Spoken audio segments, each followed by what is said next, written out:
वास्ते हादिसे पाके एसेছে একজন ব্যক্তি জান্নাতে যাওয়ার পরে তার মহলটুকু পাওয়ার পরে বিশাল বাগান দেখার পরে সে রব্বে করিমের দরবারে প্রশ্ন রাখবে, ইয়া রব্বে করিম, এত বিশাল জান্নাতটি, এত বিশাল বাগানটি কার? রব্বে করিম বলবে, এটা তোমার জন্য আমি আল্লাহ তৈরি করে দিয়েছি। সুবহানাল্লাহ। সে বান্দা বলবে, মওলা এটা কোন আমলের ফসল? রব্বে করিম বলবে, তুমি দুনিয়াতে থাকতে সুবহানাল্লাহ বলে আমার প্রশংসা করেছিলে, আলহামদুলিল্লাহ বলে আমার প্রশংসা করেছিলে, লা ইলাহা ইল্লাল্লাহ বলে আমার প্রশংসা জিকির করেছিলে।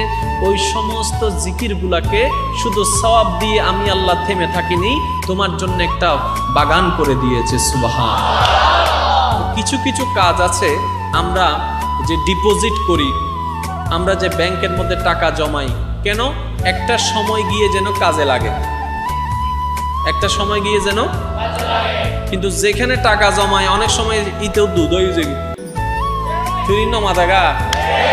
যেখানে টাকা জমায় যে ইন ফিউচারে কাজে লাগবে এক সময় তারাও খুঁজে পাওয়া যায় না। নেওয়ার সময়, দেওয়ার সময় নাই, নাই দৌড় বাড়ির গিয়ে তিরিন্ন মাথা কারখানা জোর হনবা। আমার আওয়াজকে আপনারা স্পষ্ট শুনতে পাচ্ছেন? পিছনের বাইরে স্পষ্ট শুনতে পাচ্ছেন? তাহলে একটু রিপ্লাই দিবেন, একটু রিপ্লাই দিবেন।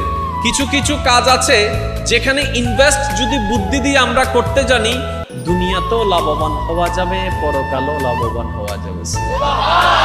যদি আপনার তৌফিকে হয় একটা মসজিদ দেওয়ার ব্যবস্থা করেন, যদি আপনার তৌফিকে দেওয়ার হয় তাহলে একটা মসজিদের জায়গা দেওয়ার ব্যবস্থা করেন। সেটাও যদি আপনার সামর্থ্যে না হয়, মসজিদে একটা সিমেন্টের ব্যবস্থা করে দেন, একটা রডের ব্যবস্থা করে দেন, একটা লাইটের ব্যবস্থা করে দেন, একটা ফ্যানের ব্যবস্থা করে দেন।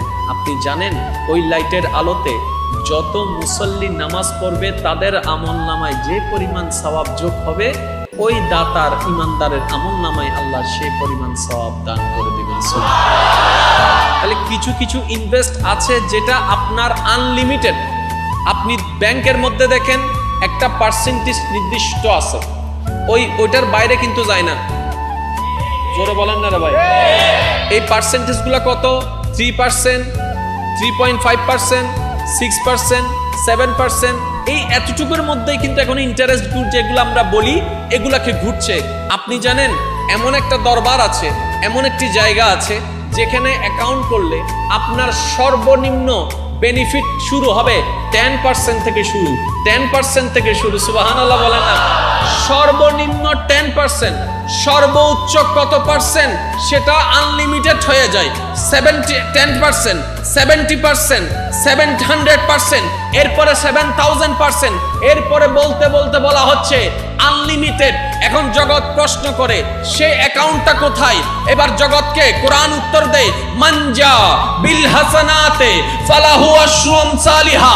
অ্যাকাউন্ট যদি করতে মন চায় তোমার রবের দরবারে করো, তোমার রবের দরবারে করো, রহমানের দরবারে করো, রহিমের দরবারে করো, যেখানে সর্বনিম্ন 10%। বলে যে কিভাবে? হিসাব তো বুঝলাম না।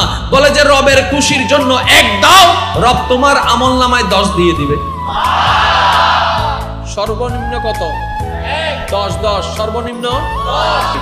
আপনারা, আমি প্রশ্ন করব, আপনারা শুধু ফিডব্যাক আমাকে উত্তর দিবেন। বেতন আগে না পরিশ্রম আগে? পরিশ্রম আগে না চাকরি আগে? চাকরির পরে পরিশ্রম, পরিশ্রমের পরে। এটাই এই বাংলাদেশের নিয়ম, এটাই এই চট্টগ্রামের নিয়ম, এটাই ইন্ডিয়ান নিয়ম, এটাই পাকিস্তানের নিয়ম। একটু উপরের দিকে যান না, ওই মডার্ন কান্ট্রি যেগুলোকে আমরা বলি, এটাই আমেরিকার নিয়ম, এটাই লন্ডনের নিয়ম, এটাই ফ্রান্সের নিয়ম, এটাই কানাডার নিয়ম।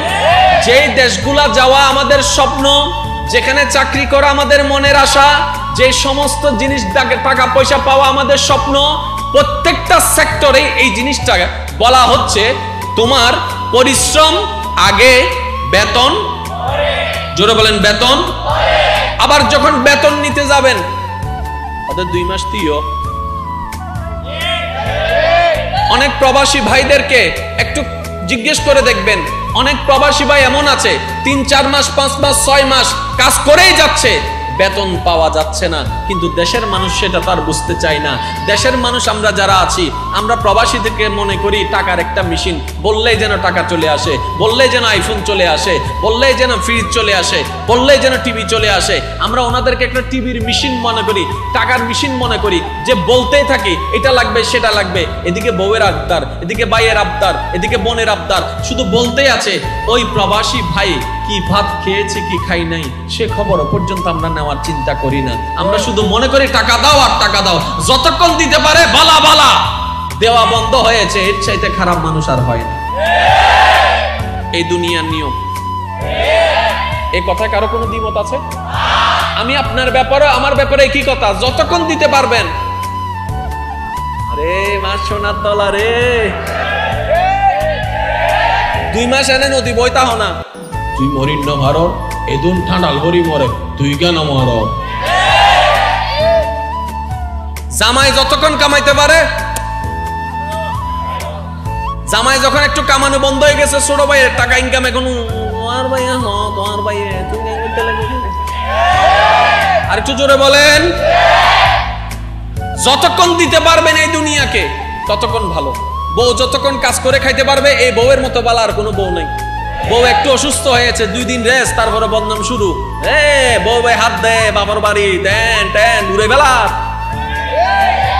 আপনারা বলেন এটা কি বাস্তব না অবাস্তব? তাহলে যেটা অন্যের জন্য বাস্তব, একটা সময় সেটা আপনার আমার জীবনেও আসতে পারে। সেজন্য আগে থেকে সাবধান হওয়া দরকার আছে ভাই। এই দুনিয়া এমন নাফরমান, চোখ উল্টাতে আপন রক্তের মানুষের পর্যন্ত 2টা সেকেন্ড সময় লাগে না। যাদের জন্য করে গিয়েছেন, 10 বছর করেছেন, এটার প্রশংসা আপনার না করলেও 1বার 2বার যে কোনো কারণে সাহায্য করতে পারেন নাই, এটার কথা সারা জীবন আপনাকে আমাকে খোঁটা দিতে থাকবে এই দুনিয়া। দুনিয়ার নিয়ম, যে দুনিয়ার জন্য আমরা মত্ত, যে দুনিয়াকে পাওয়ার জন্য আমরা পাগল। ও আমার যুবক ভাইয়েরা, একটু মনের কানটা দিয়ে শুনুন। যে দুনিয়াকে অর্জন করার জন্য আমরা এত বেকুল, এই দুনিয়াকে পাওয়ার জন্য আমরা গোল্ডেন এ প্লাস পাওয়ার জন্য দিন রাত পরিশ্রম করে যাচ্ছি। কারণ আমাদের মাথায় বসা, যদি গোল্ডেন এ প্লাস আমি অর্জন করতে পারি, কোন একটা ভালো কলেজে আমার একটা চান্সেস হবে, ভালো কলেজ থেকে যদি ভালো রেজাল্ট আনতে পারি, ভালো একটা ভার্সিটিতে আমার একটা সুযোগ হয়ে যাবে, ভালো ভার্সিটি থেকে যদি ভালো রেজাল্ট আনতে পারি, যে কোনো ফ্যাক্টরিতে, যে কোনো বড় বড় কোম্পানিতে আমার উপরের পদে চাকরি হয়ে যাবে, 40, 50, 60 হাজার টাকা বেতনের একটা চাকরির ব্যবস্থা হয়ে যাবে। আমরা এটাকেই লাইফ মনে করি, আমরা এটাকেই জীবন মনে করি, আমরা সেই দিকেই দৌড়ায় যাচ্ছি, সেদিকেই দৌড়ায় যাচ্ছি। প্রত্যেক জায়গার নিয়ম হচ্ছে পরিশ্রম আগে বেতন পরে, পরিশ্রম আগে বেতন পরে।